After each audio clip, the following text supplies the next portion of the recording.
এই যে লম্বা পাথরটা, এটা হচ্ছে লূত আলাইহিস সালাতু ওয়াস সালামের স্ত্রী। আপনারা বলবেন কেমনে?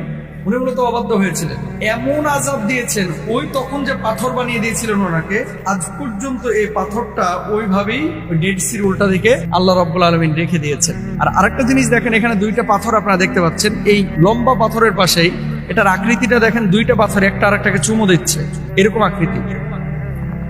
এই দুই পাথর একটা আরেকটাকে চুমু দিচ্ছে। এটার নিচে দাঁড়ানো আছে আমি, এই যে ছবি। কেন বললাম এই কথাটা? লূত আলাইহিস সালাতু ওয়াস সালামের স্ত্রীকে আল্লাহ রাব্বুল আলামিন পাথর বানিয়ে দিয়েছেন। যদিও এটা নিয়ে মতবিরোধ রয়েছে, কিন্তু আরবের অনেক বড় বড় শায়খ এটা বিশ্বাস করে। এবং ডেড সির পাশে যে পাহাড়টা আছে, দেখেন কথাটা কেন বললাম, সমকামিতার ইস্যু নিয়ে যে সমস্ত বিষয়গুলো আজকে আমরা শুনতে পাচ্ছি, বাংলাদেশে আড়ালে প্রতিষ্ঠানে বলেন, প্রতিষ্ঠানের বাইরে বলেন, গোপনে বলেন, যারা এই মতবাদ বা মতাদর্শ যারা লালন করেন, তারা অনেকে জানে না যে কি বড় ভয়াবহ পাপ এটা, এবং কি কারণে আল্লাহ সুবহানাহু ওয়া তাআলা কওমে লূতকে ধ্বংস করেছিলেন।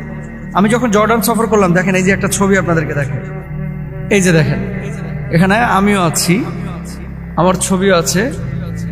আচ্ছা, তারপরে দেখেন এই যে তাকান, এখানে দেখেন একটা লম্বা পাথর, অনেক লম্বা, এই যে লম্বা পাথর, এবং এই পাথরের পাশে দেখেন আরো দুইটা পাথর আছে। এই দুইটা পাথরের আকৃতিটা হচ্ছে দুইজন দুইজনকে চুমু দিচ্ছে।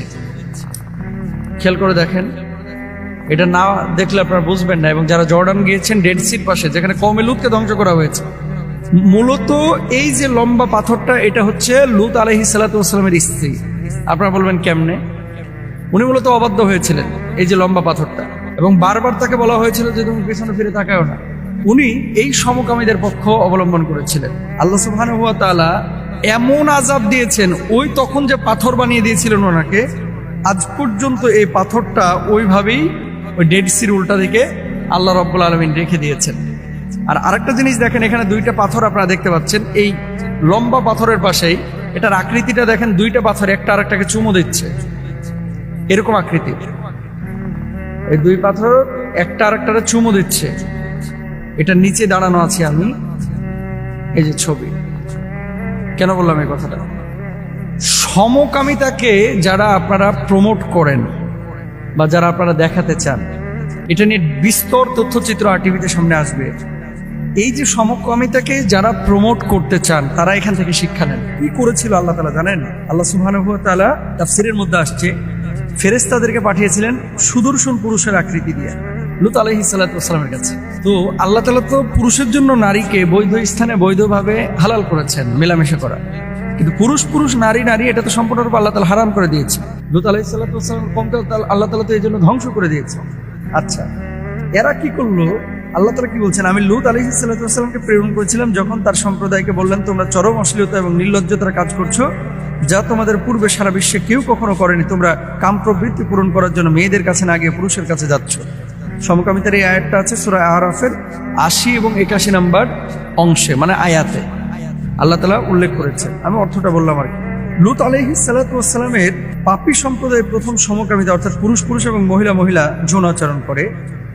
লূত আলাইহিস সালাম যখন ইসলামের দাওয়াত দেন, তখন তারা লূত আলাইহিস সালাতু ওয়াস সালামকে নির্বাসনে পাঠাইতে চায়, জেলে আবদ্ধ করতে চাইছিল, কিন্তু পারে নাই।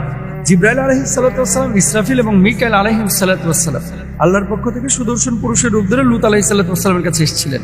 যেমনি শুনছে ওই সমকামীরা যে তিনজন পুরুষ, সুদর্শন পুরুষ লূত আলাইহিস সালাতু ওয়াস সালামের বাড়িতে এসেছে, বারবার বলা হয়েছে এটা বাইরে যেন নিউজ না যায়, অথচ লূত আলাইহিস সালামের স্ত্রী এটাকে ওই সমকামীদের কাছে নিউজ পৌঁছায় দিয়েছিলেন। আল্লাহ সেখানেও কিন্তু রাগান্বিত হয়েছে। প্রথমে যখন এই যে হামলে পড়লো, অর্থাৎ এই ফেরেশতাদের উপরে এই সুদর্শন পুরুষের দিকে আকাঙ্ক্ষা করলো, আল্লাহ তাআলা জিবরিল আমিনকে আদেশ করলেন আযাব দেওয়ার জন্য। তো জিবরিল আলাইহিস সালাতু ওয়াস সালাম তাদের সামনে আসেন এবং ডানা দ্বারা হালকা আঘাত করেন। এতেই সকল পাপাচারী এই সমকামীরা প্রথম অন্ধ হয়ে যায়। এরপর জিবরাইল আলাইহিস সালাতু ওয়াস সালাম লূত আলাইহিস সালাতু ওয়াস সালাম এর নিরাপদে সরে যাওয়া পর্যন্ত অপেক্ষা করেন, মানে লূত নবী যেন দূরে সরে যায়। এরপর ডানা দিয়ে সমগ্র সামুদ এই সাদ্দুম নগরীকে গোড়াসহ তুলে ফেলেন, এত উঁচুতে নিয়ে যান যে প্রথম আসমানের রক্ষী ফেরেশতাও সাদ্দুম নগরীর কুকুর আর মোরগের ডাক শুনতে পাচ্ছিলেন। আকাশের উপরে নিয়ে একেবারে ধাপ করে নিচে ফেলছে, এই সবগুলোর ধ্বংস করে ফেলেছে। সমকামিতার শাস্তি হচ্ছে এরকম, আল্লাহ তাআলা আযাব দিবেন। নবীজি বলছেন ওয়াক্তাফার রিজালু বিরিজাল ওয়ান নিসা বিন নিসা, নারী নারী আর পুরুষ পুরুষ যখন এই ধরনের কোনো আচরণ করবে, আল্লাহ তাআলা ওই আযাব ওই নারীদের উপরে পুরুষদের উপরে দিবে। ডেড সি, আমি এই যে 2.5 মাস আগে যখন গেলাম, 3 মাস হয়েছে, এই শুয়ে এসে ওখানে পত্রিকা পড়া যায়, মানে পানির উপরে ভাসে, এত লবণাক্ত। তো অনেক মুহাদ্দিসিন মুফাসসিরিনরা বলে এই ডেড সি এখানেই তো কওমে লূতকে আল্লাহ তাআলা ধ্বংস করেছিলেন। তো এই কারণে মূলত এই আযাবের নিদর্শন স্বরূপ আল্লাহ সুবহানাহু ওয়া তাআলা এই পরিবেশটা এখানে রেখেছেন। মারাত্মক ব্যাপার। আল্লাহ তাআলা আমাদের সবাইকে বোঝার তৌফিক দান করুন। এই সমকামিতা, এই ধরনের গুনাহ থেকে আল্লাহ হেফাজত করুন। কওমে লূতের এই গুনাহ থেকে আল্লাহ তাআলা প্রত্যেক মুসলমানদের হেফাজত